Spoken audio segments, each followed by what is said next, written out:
नमस्कारम सद्गुरु। पहली बार मैं 1 सप्ताह के लिए आश्रम आया हूँ। कभी मैं यहाँ सहज, तो कभी मुझे असहज महसूस होता है। कभी लगता है घर चला जाऊँ, कभी लगता है यहीं रहूँ। मैं बहुत कन्फ्यूज़ हो गया हूँ। कृपया मेरा मार्गदर्शन कीजिए कि मैं क्या करूँ? सभी के साथ यही तो होता है।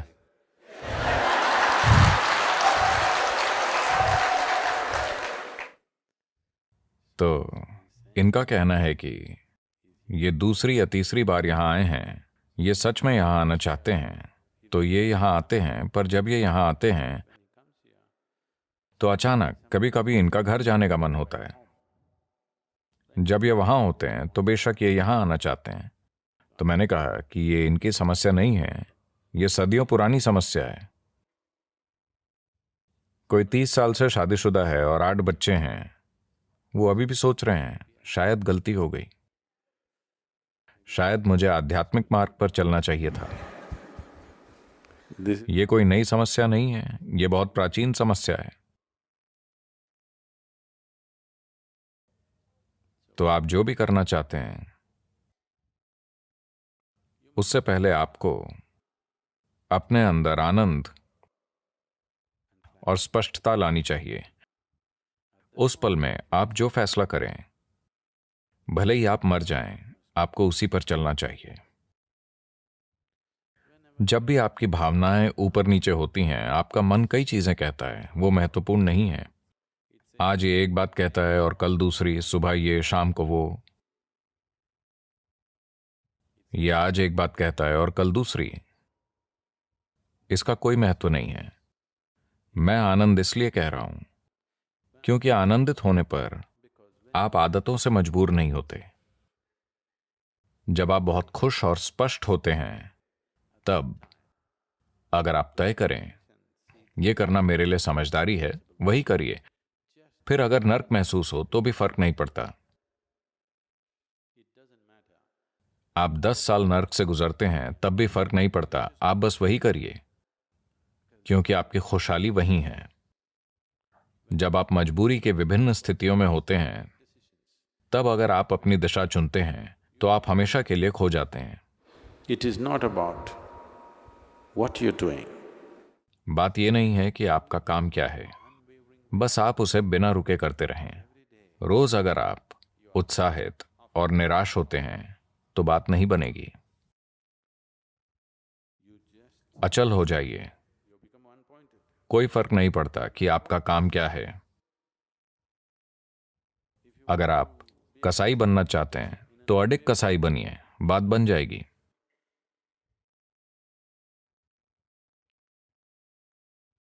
Just not wavering for a moment. एक पल भी मत डगमगाइए। स्पष्टता और आनंद में आपने जो तय किया, उसी पर अचलता से टिके रहिए, तब आपकी बात जरूर बनेगी। हर दिन जब आपके विचार और भावनाएं यहां वहां उड़ते हैं, आप अपना मन बदलते रहते हैं, बदलते रहते हैं। आप चक्कर काटते रहेंगे हमेशा के लिए, क्योंकि जो बार बार दिशा बदलते हैं, साफ है कि वो कहीं भी पहुंचना नहीं चाहते, है ना? ये धरती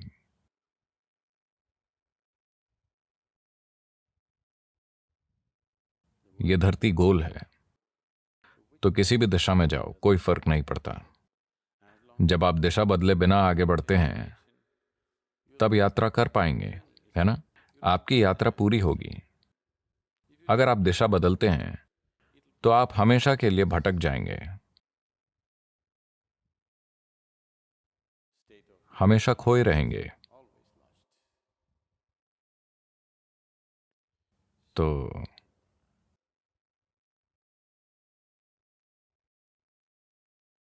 आप वहां रहना चाहते हैं, वहां रहिए, कोई समस्या नहीं है।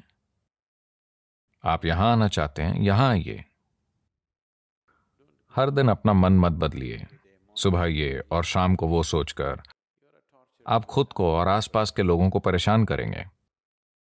जो व्यक्ति लगातार मन बदलता रहता है, वो अपने और आसपास के लोगों के लिए परेशानी है ना?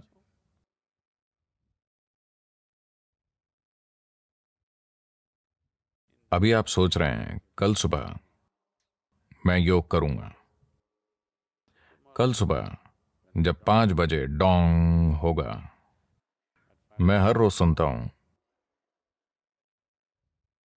पता नहीं आप में से कितने लोग सुनते हैं। जब डोंग बजता है, शायद हमें ढोल बजाना चाहिए। तब आपका शरीर कहता है, भाड़ में जाए योगा, मैं तो बस। It keeps changing. Its priorities keep changing and changing and changing. ये बदलता रहता है, इसकी प्राथमिकताएं लगातार बदलती रहती हैं। जीने का एक और तरीका भी है, जहां जीवन की सबसे बड़ी खुशियां, जीवन के सबसे बड़े सुख, सबसे सुखद चीजें चींटी के समान लगेंगी। इस जीव में यह काबिलियत है। When it शरीर और मन की बात करें तो हमारी क्षमताएं अलग अलग हैं। कोई भी 2 शरीर या 2 मन समान क्षमता वाले नहीं होते। पर जब इस प्राणी की बात आती है, तब हर जीव संपूर्ण अस्तित्व को खुद में समा सकता है। वैज्ञानिक कह रहे हैं कि यह लगातार फैल रहा है। इसे कैसे समाएं? यही इसकी सुंदरता है। वो जो अनंत है, जो शाश्वत है, जो असीम है और जो हमेशा फैलता है, वो इस जीव में समा सकता है। उसे लेकर किन्हीं 2 जीवों की क्षमता अलग अलग नहीं है। हर कोई समान रूप से काबिल है। ऐसा नहीं होता, क्योंकि आप दिशा बदलते रहते हैं। जहां भी आपको थोड़ा आराम मिलता है, आप वहीं टिकने की कोशिश करते हैं।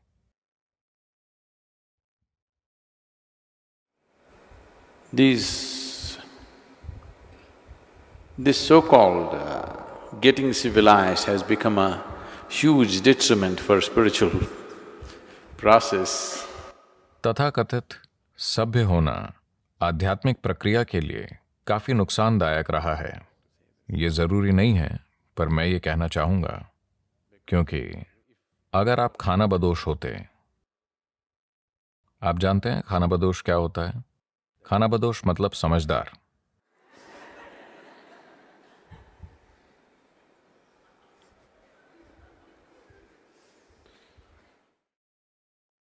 तो कौन खानाबदोश नहीं है?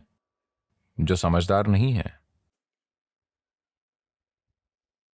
जो नासमझ है वही रुक जाता है। जो समझदार है वो हमेशा चलता रहता है और कहीं नहीं रुकता। जिस पल हम खानाबदोशी छोड़ देते हैं, हम एक तरह से सुरक्षा के पागलपन में पड़ जाते हैं। चाहे वो शारीरिक हो, मानसिक हो या भावनात्मक हो, आप हमेशा उस स्थान की खोज में रहते हैं जहां आप रुक सकें और सो सकें। और जब आप ऐसा स्थान खोज लेते हैं, तब चीजें आरामदायक हो जाती हैं और आप में उससे बाहर आकर फिर से यात्रा शुरू करने की हिम्मत नहीं होती। तो अगर आप बस एक पिकनिक चाहते हैं तो ये ठीक है। अगर आप 7वें पर्वत पर चढ़ना चाहते हैं तो कुछ दूरी पर जाकर आपके घुटने चरमराने लगेंगे और आपकी सांस भाप के इंजन जैसी हो जाएगी।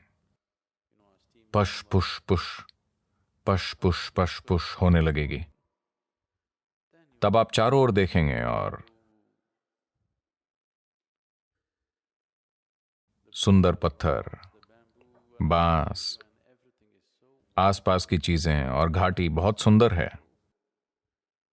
फिर एक और कदम उठाने की जरूरत क्या है? यह शानदार है, यही है। तब आपका मन कहता है, बस हो गया, I'm not questioning the beauty of the place. मैं जगह की सुंदरता पर या वहां होने के सुख पर सवाल नहीं उठा रहा, पर फिलहाल आप में ये नया तर्क इसलिए आया है क्योंकि आपके फेफड़े भाप का इंजन बन गए हैं और आपके पैर बहुत बुरी तरह चरमरा रहे हैं। तो नया तर्क आया है। क्या आपने देखा है कि हर बार जब आप आराम या परेशानी की अलग अलग अवस्थाओं में होते हैं, तब आप एक नया तर्क विकसित कर लेते हैं? क्या आपने ऐसा होते हुए पाया है? जैसे लोग कहते हैं, हर स्टूडेंट कम्युनिस्ट होता है। शिक्षा पूरी करने के बाद नौकरी पाकर आप समाजवादी बन जाते हैं। जिस पल आपकी शादी होती है, आप पूंजीवादी बन जाते हैं। नई परिस्थितियों के अनुसार आराम या परेशानी के अलग अलग स्तरों के कारण नए स्तर के तर्क आ जाएंगे।